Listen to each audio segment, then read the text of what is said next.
Dinosaurs. The most fantastic animals in the history of life on Earth.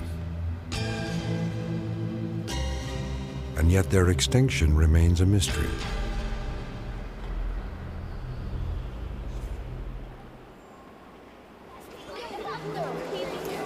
Here at New York City's Museum of Natural History, visitors are greeted by an imposing prehistoric creature.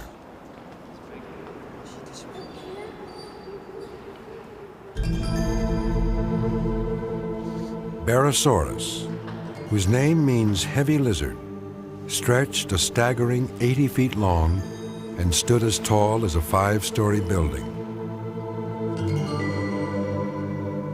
This enormous plant-eating dinosaur lived during the Jurassic period some 150 million years ago.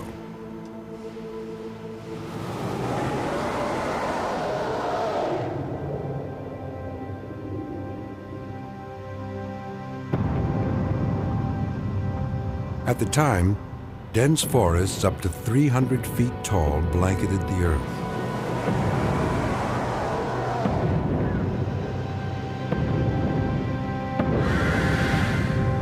Barosaurs consumed huge quantities of leaves from these giant stands.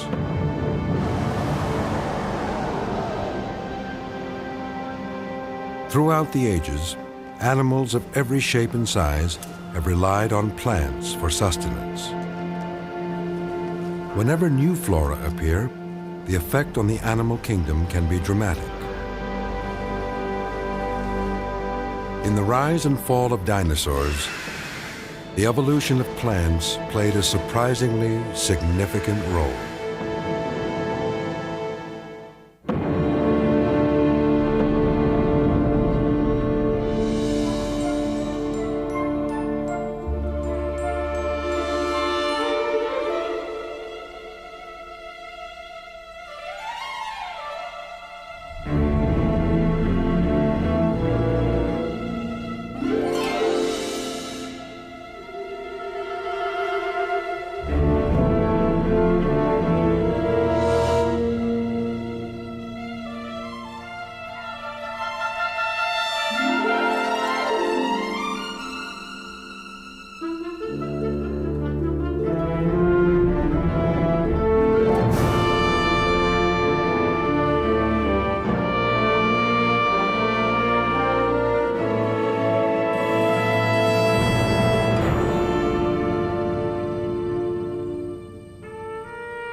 Earth, 500 million years ago, was a place of striking contrasts.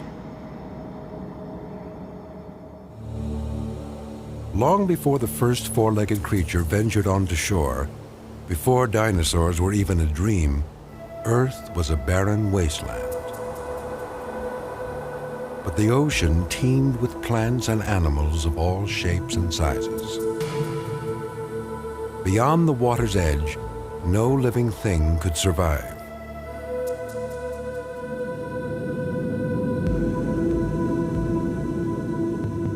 But these lifeless land masses would soon witness change.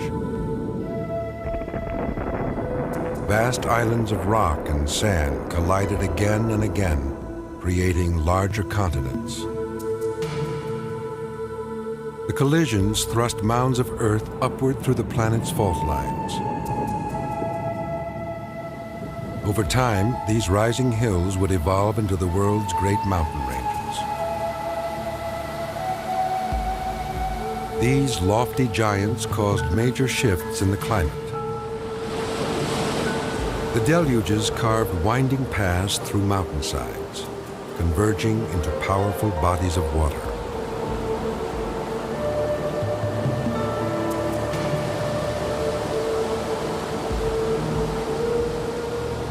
These freshwater rivers were new geological phenomena, neither land nor sea.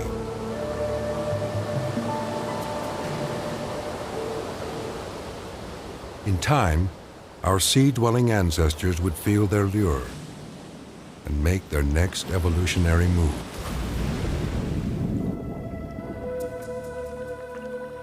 Throughout Earth's history, plants have always been a step ahead of animals.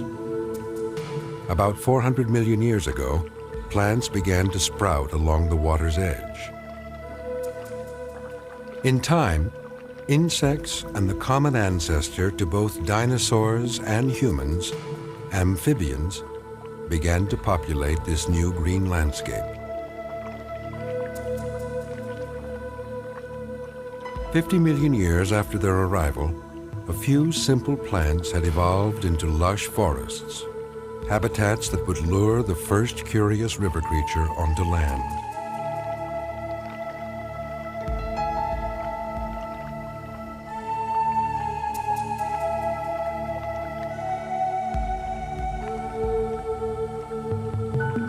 But these hardy giants could survive and breed only in proximity to water.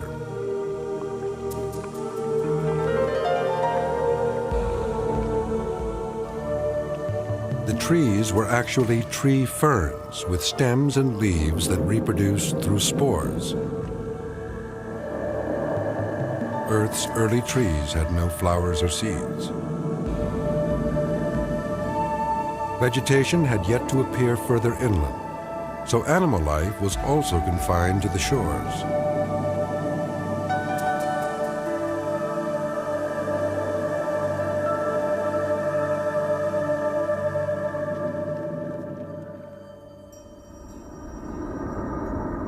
The Badlands of Arizona. Hidden in this desolate landscape are some of the earliest fossils of plants that moved inland. This giant tree has kept a lonely vigil here for millions of years. But in its day, it was a pioneer of sorts. Born on the wind, it arrived at this spot as seed.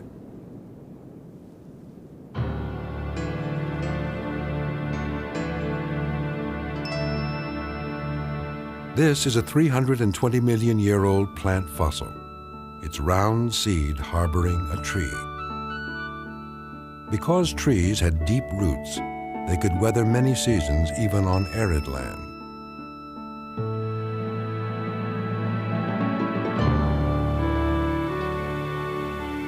Over the course of history, many plants, even the spectacular tree ferns, faded from record. But a new class of plants, the gymnosperms, was on the rise. These were plants with exposed seeds, usually contained in a type of cone. Gymnosperms developed a new method of reproduction. Their seeds were fertilized by clouds of wind-blown pollen that settled on the female reproductive organ, the pistil.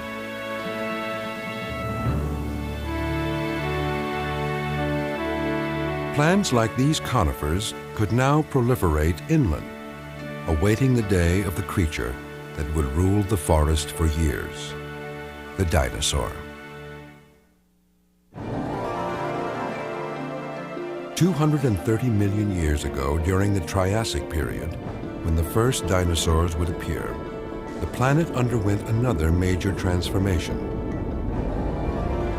The supercontinent of Pangaea began to break apart. In the wake of continued violent volcanic activity, the amount of carbon dioxide in the atmosphere was 4 to 8-fold what it is today. For plants that photosynthesize using sunlight and carbon dioxide, this was an ideal environment.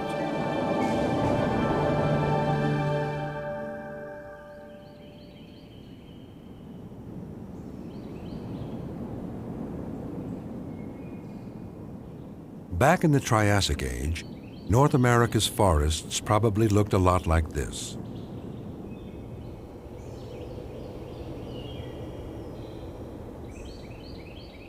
Enormous trees, dense with foliage, stretching toward the sunlight.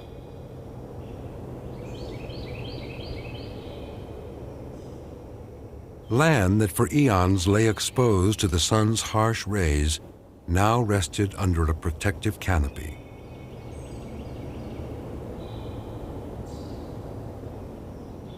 Deep roots collected water, and the forest prospered.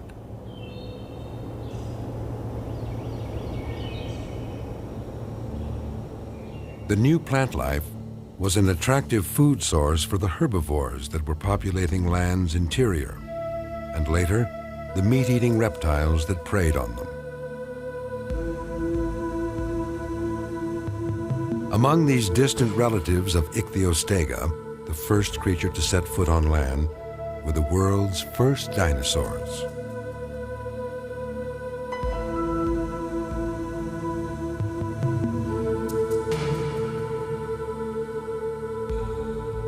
This Triassic lizard dates back 225 million years.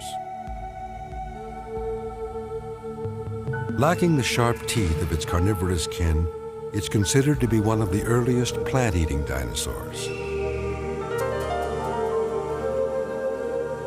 This tiny creature, less than 3 feet long, was less than ferocious.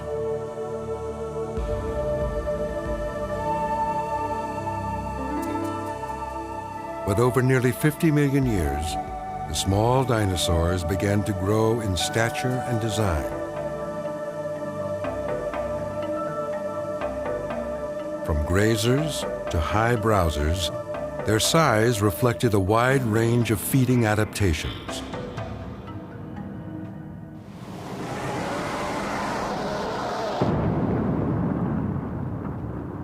The reign of the dinosaur began in the planet's great forests.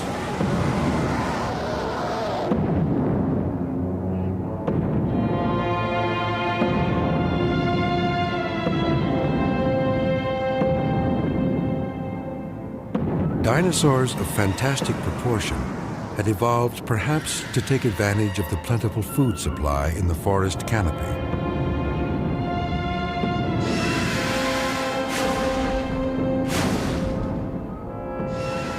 Unlike reptiles, dinosaurs walked on sturdy legs that allowed them to take long, efficient strides and supported their enormous body weight, especially while feeding.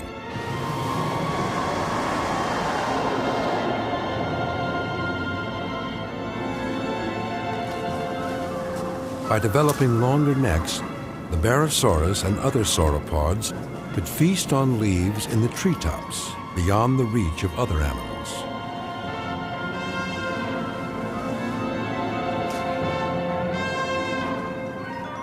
The sauropods had extremely crude dental structures, long and narrow peg-like teeth. Without molars like animals that evolved later on, these dinosaurs couldn't grind their food.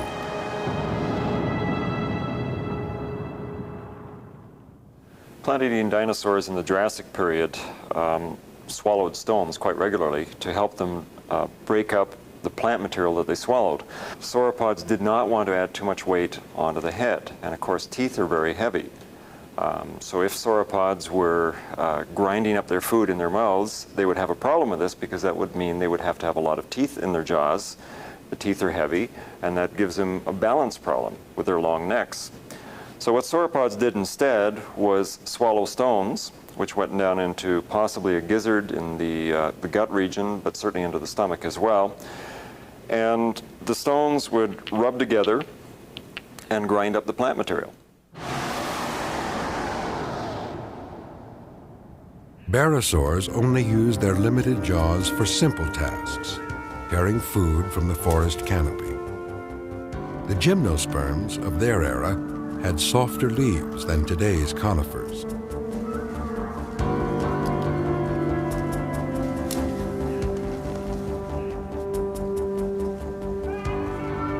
No one knows how much food these huge sauropods had to consume to survive, but their appetites were gargantuan. Scientists estimate that their daily diet may have exceeded a half-ton of vegetation.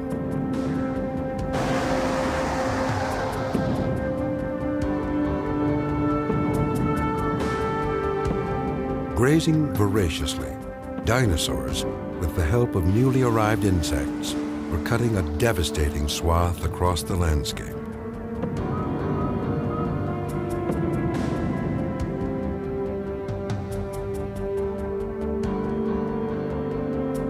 By the end of the Jurassic period, more than 10 varieties of sauropods and a range of carnivorous dinosaurs roamed the North American continent.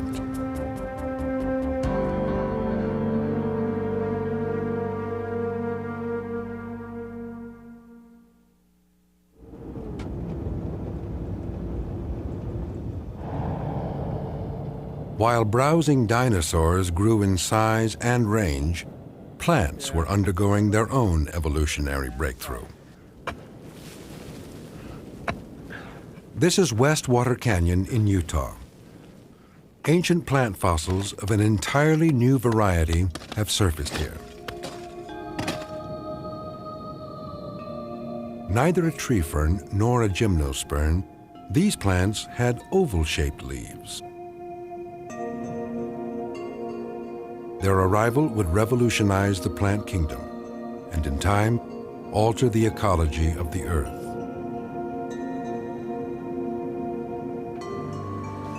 Yeah, that looks good. That's fine. Now, where is this from? Dr. Peter Crane, a biologist with Chicago's Field Museum of Natural History, has been sifting through layers of time, studying the origins of this great change. Rocks from the Utah desert are thoroughly washed in water, then gradually dissolved with weak acid to separate stone from plant life.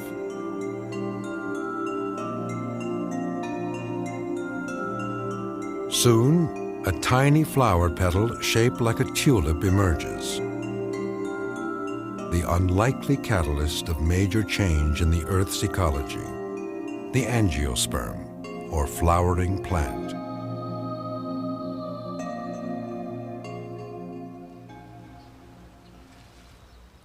The ancestor of the modern-day magnolia may be the earliest flower on record. Inside the flower, a tiny gold bug coming out of the pupal stage.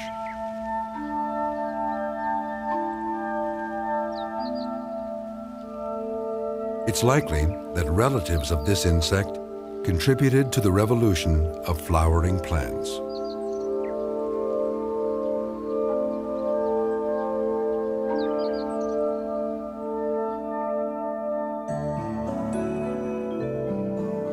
Jurassic forests provided a sumptuous table for the goldbug and other new insect life.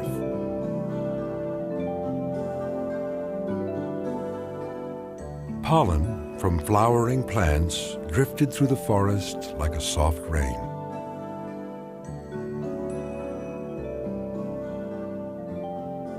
As the tiny insect moved from plant to plant, pollen stuck to its legs and was delivered to the flower's reproductive organs, or pistils, to form new seed.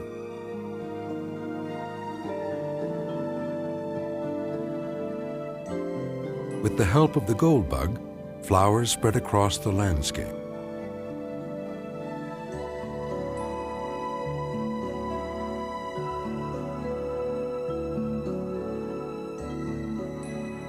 Plants that received enough pollen developed a range of distinctive colors, shapes, and scents to attract more insects.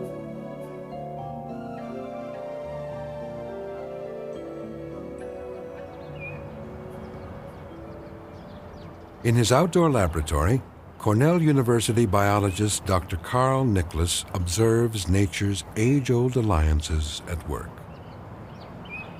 He believes that Earth's early plants and insects formed relationships for the same reason: mutual survival.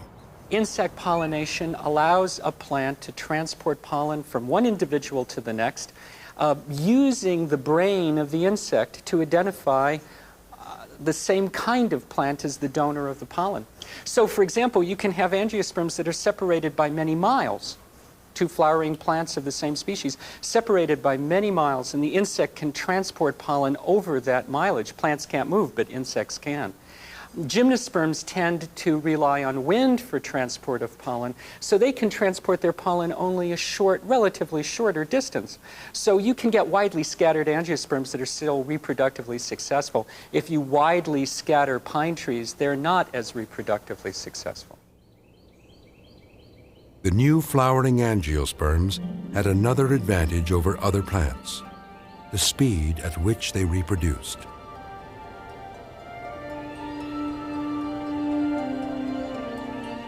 Gymnosperms, like cedars and pines, pollinated on the wind, had gained an evolutionary foothold millions of years earlier.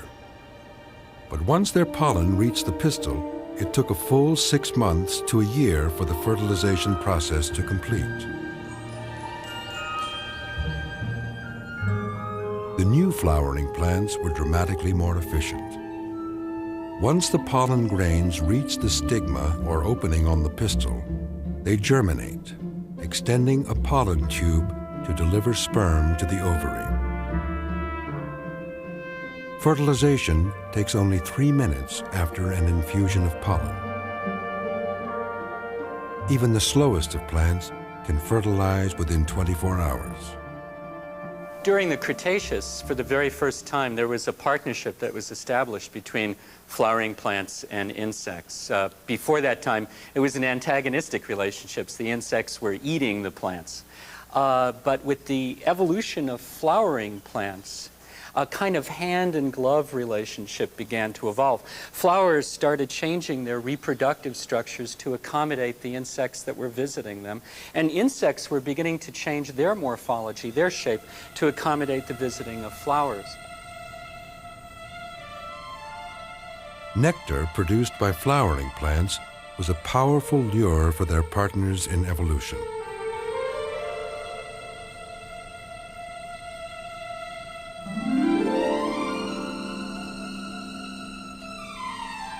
New insects like bees and butterflies appeared, and with them, new methods of pollination.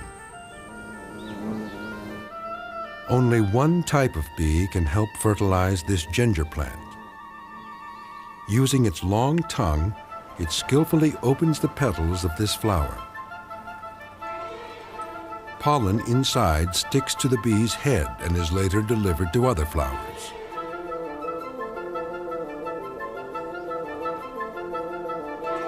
The bee, in turn, is rewarded with nectar, off limits to other species. Through co-evolution, a specialized one-on-one relationship between flowering plant and bee is established.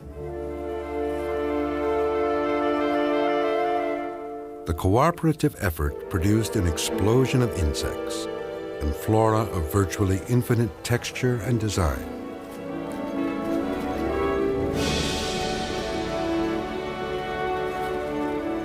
While dinosaurs may have dominated the ancient forests, insects and plants working together would survive the ages.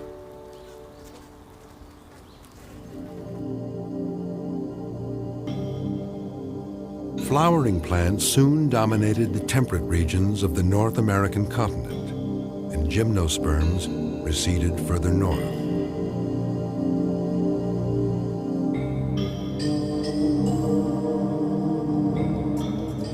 As forests decline, Jurassic trees evolved defenses such as spiny leaves and bitter poisons in an attempt to stave off the grazing dinosaurs. But the slow-growing conifers could not compete with the burgeoning family of angiosperms. The success of these prolific plants may have pushed the barosaur to the brink of extinction.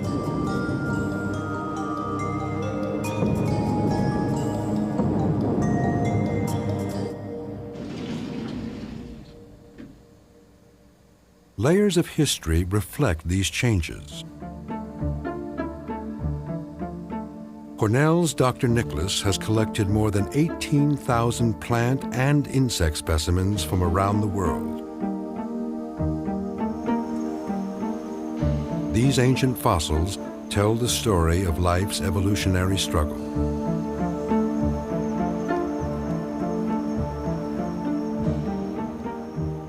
It's not just that animals eat plants, it's not that plants rely on some animals for their reproductive biology, but the entire ecosystem depends on very fragile linkages between different types of plants and animals, animals and animals. When we see changes in an ecosystem on a vast level like we do during the Cretaceous, there were many changes in the environment that were going on, and consequently there could have been many factors that were contributing to the extinction of dinosaurs and at the same time the rise of angiosperms.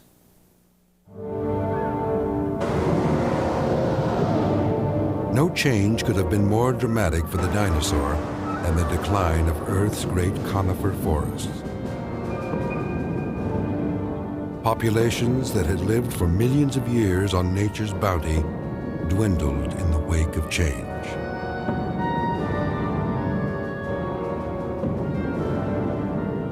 The conifers that remain must have evolved their own survival strategies, perhaps acquiring tougher foliage the weak-jawed dinosaurs were not equipped to consume. The reasons for their extinction continue to baffle scientists. But an extensive fossil record shows that the once mighty Barosaurus vanished completely from the North American continent 130 million years ago.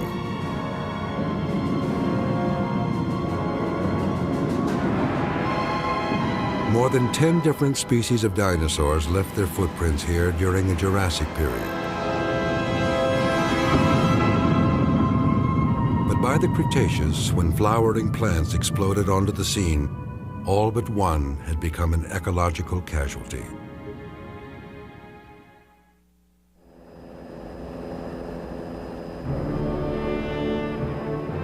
Alaska's North Slope. During much of the year, this land bordering the Arctic Ocean is blanketed by snow and ice.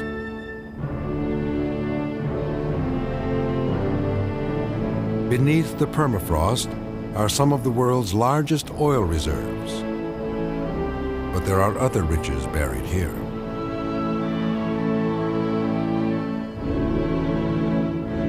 Hidden in the sedimentary layers are dinosaur fossils, a prehistoric graveyard that has attracted the attention of Dr. Elizabeth Browers of the U.S. Geological Survey and Dr. Ralph Taggart of Michigan State University.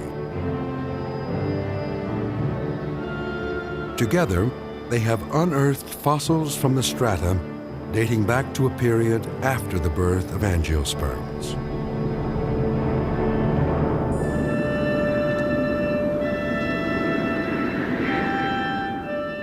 Though not as extreme as today, the Arctic winter back then was dark and cold, temperatures dropping to freezing. The discovery of fossils here has overturned the long-held notion dinosaurs thrived only in temperate zones. Well, what kind of plants is it that's making up this organic horizon? Well, that you can't tell there because it's too dark, but we could whack away at it. The purpose of this scientific expedition is to learn why some dinosaurs came to inhabit such a remote and inhospitable place. Oh, look at this. Conifer needles. Look at them. Oh, yeah. They're Look, all through the rock. there's no no leaves at all? No, Just no, the needles? no broadleaves. You know, that's a curious thing because that would be what these dinosaurs would have to eat. The hadrosaurs, of course, are plant eaters. Yeah. We would estimate that temperatures during the time that these animals were living, and the conifers as well, was about 6 to 8 degrees centigrade, mean annual temperature. And also, because we're at such a high latitude, we had very dark winters. These conifers are in the same bed as the hadrosaurs, and there are no other plants associated. There are no flowering plants, no angiosperms, only this dominance of conifers.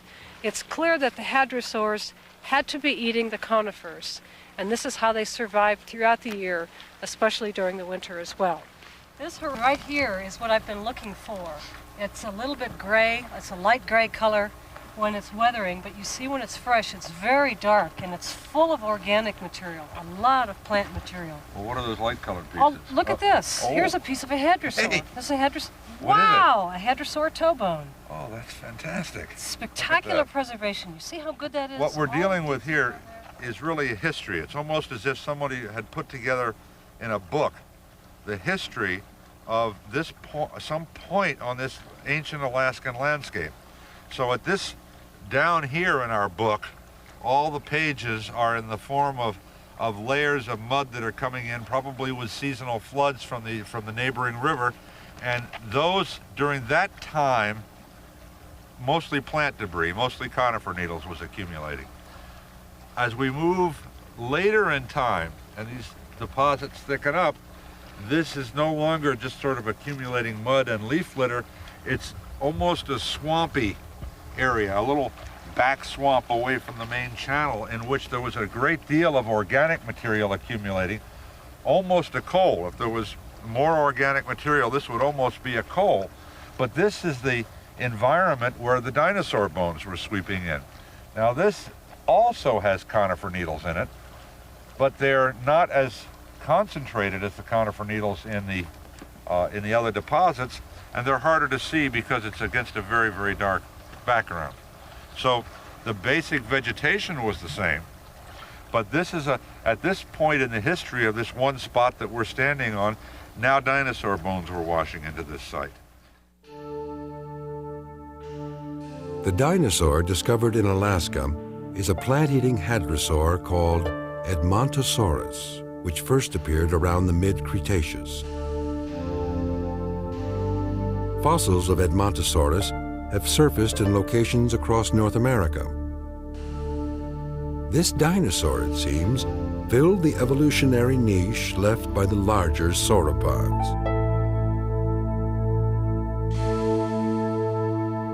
Edmontosaurus was a duck-billed dinosaur, about half the size of the Barosaurus. Why had this animal traveled so far north?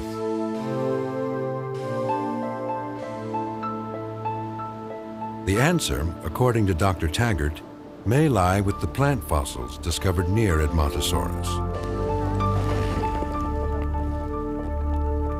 The plants that are preserved in the rocks are the same kind of conifers that we find in the stomachs of dinosaur mummies from Alberta, mummified dinosaurs from Wyoming.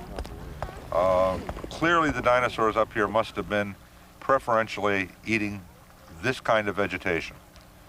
Now the fascinating thing is that if they were as selective every place else in the world, when this big change in plants was taking place and the flowering plants were basically displacing the conifers almost every place else in the world, if they continued to be as selective as they must have been up here on the Arctic slope of Alaska, then dinosaur populations worldwide were in very, very serious trouble. During the Cretaceous, angiosperms from warm equatorial countries prospered everywhere, while conifers were dominant only in polar regions.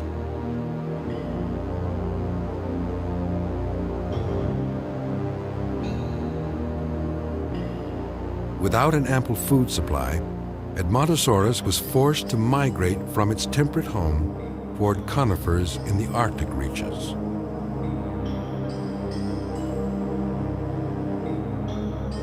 For the large-bodied dinosaurs, the days of bounty had drawn to a close.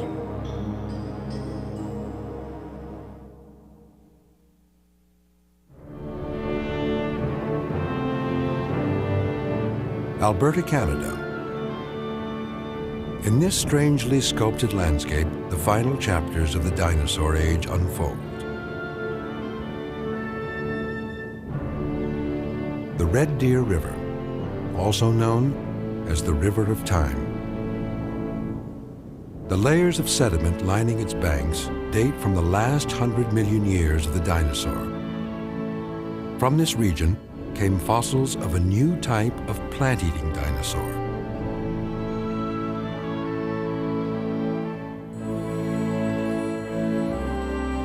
This three-horned dinosaur, Triceratops, was one of the ceratopsians, or horn-faced dinosaurs, that dominated the late Cretaceous era. Heavily armored and somewhat resembling today's rhinoceros, Triceratops measured 30 feet long and weighed up to 6 tons. But on the evolutionary ladder, this creature never reached the status of its predecessor, Barosaurus. From what we understand about this group of animals, they were of relatively low stature, kind of a grazing animal in large herds, very much like cattle. Everything that we can see suggests that they browsed and fed off of low vegetation. And towards the end of the Mesozoic, during the Cretaceous, the lowest vegetation would be probably towards the end of the Cretaceous angiosperms. The ceratopians probably just ate and ate and ate, migrating over their habitat as they removed the food from one location, moving on to another. With its 3 menacing horns, even the most formidable predators steered clear of the Triceratops as it foraged for food.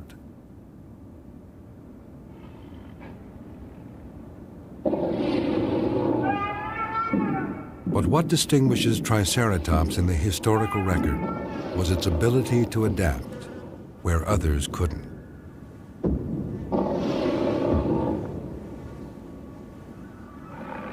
At last, a dinosaur that could feed on flowering plants and grasses.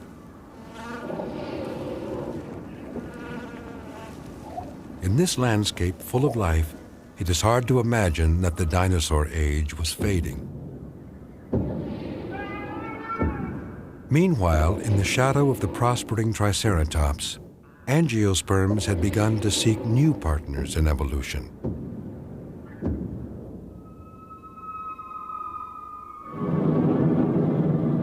On a Cretaceous night, mammals, our ancestors, came alive at the foot of the sleeping Triceratops. The earliest mammals were small, about the size of a mouse. Still only bit players in Earth's evolutionary drama, these tiny animals moved about at night to avoid predators. Almost all mammals until then had fed on insects.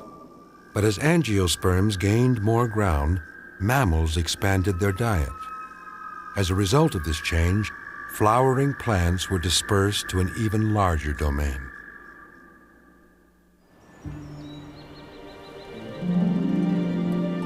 Summer in Hokkaido, the northernmost island in Japan. The season when sweetbriar blossom over the countryside. Sweetbriar are relatives of the planet's early fruit-bearing plants. By responding quickly to evolutionary pressures, angiosperms won the cooperation of other species. Their first triumph, attracting insects who would distribute their seed. Now, with the advent of fruit-bearing plants, came new partners in evolution, mammals.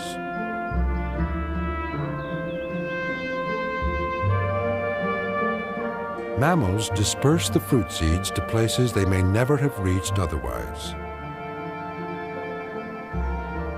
Both plants and animals benefited from this exchange.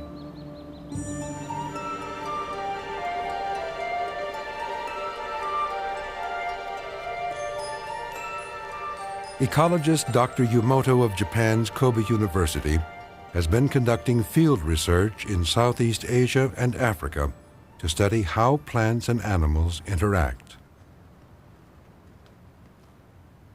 Yumoto has observed the symbiotic connection between flowering plants and mammals in tropical rainforests. Small fruit consumed by small animals like squirrels. Large fruit that attracts monkeys and chimpanzees. Co-evolution to meet specific needs. As life becomes more complex, flowering plants and animals develop more exclusive relationships with one another. As large as a football, this giant fruit is a treat for the modern elephant. But if elephants can feast on angiosperms, why not other large creatures like dinosaurs? もし恐竜というのが種子散布をして If dinosaurs had formed a symbiosis with plants by spreading seeds and contributing to their reproductive process, then plants would certainly have made an adaptive effort to create large fruits to have their seeds dispersed more efficiently by them. そういう適応があったはずです。 But there is no evidence from existing fossils, either of plants or dinosaurs, that indicate there was ever a plant that benefited from such a relationship with dinosaurs. ですから So, as angiosperms established an intimate relationship with mammals, or as the close interaction emerged between angiosperms and insects, their pollen agent, というそういう中から恐竜 there's a good possibility that dinosaurs were left out of the game and lost footing in the ecological system.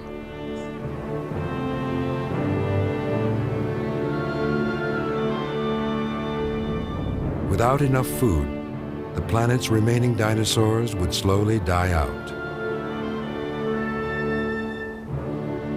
And their 160 million year reign finally come to an end.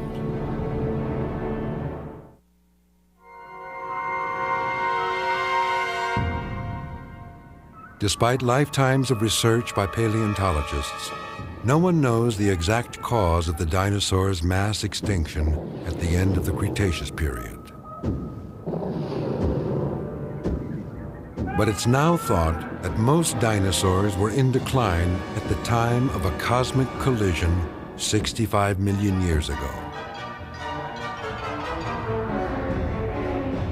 A comet or asteroid 6 miles wide struck the Earth with the force of 100 million megatons.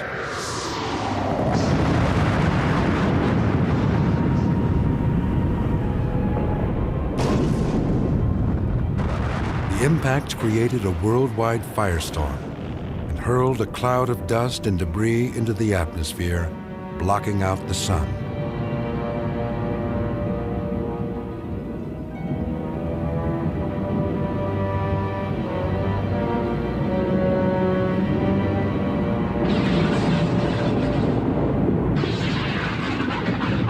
For many seasons, the planet appeared lifeless. In this never-ending winter, plant life vanished, and with it, plant eaters and their predators.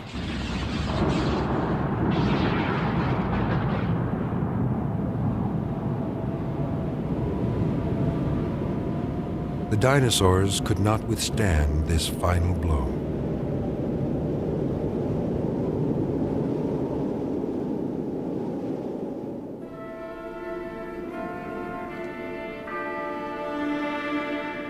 But enough plants and animals managed to survive this age of darkness.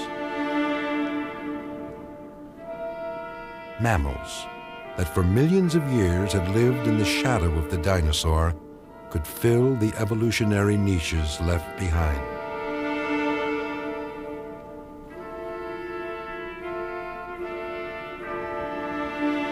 At last, winter subsided, giving way to sunlight and fresh signs of life.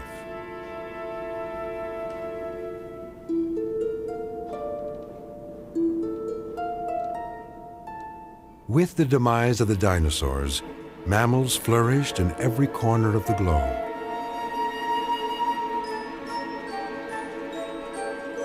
The Earth found a new rhythm.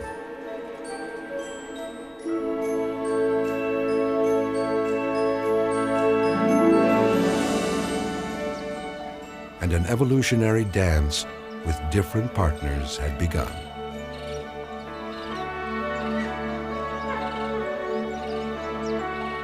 Versatile creatures would appear, animals that could climb or run or forage skillfully in their new habitat. The first of a long line, a lineage that would one day include the family of man.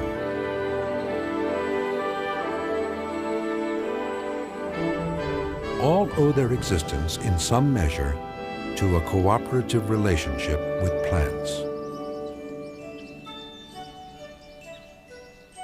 We may never fully understand why dinosaurs disappeared from the planet, while their fellow species, flowering plants, insects, and mammals, flourished. Larger than life, dinosaurs may have been victimized by their size, the very trait that assured their sovereignty for 160 million years. In a twist of fate, dinosaurs, unable to change with their environment, were driven to extinction not by a predator, but by the most powerful and random force of all, the force of nature.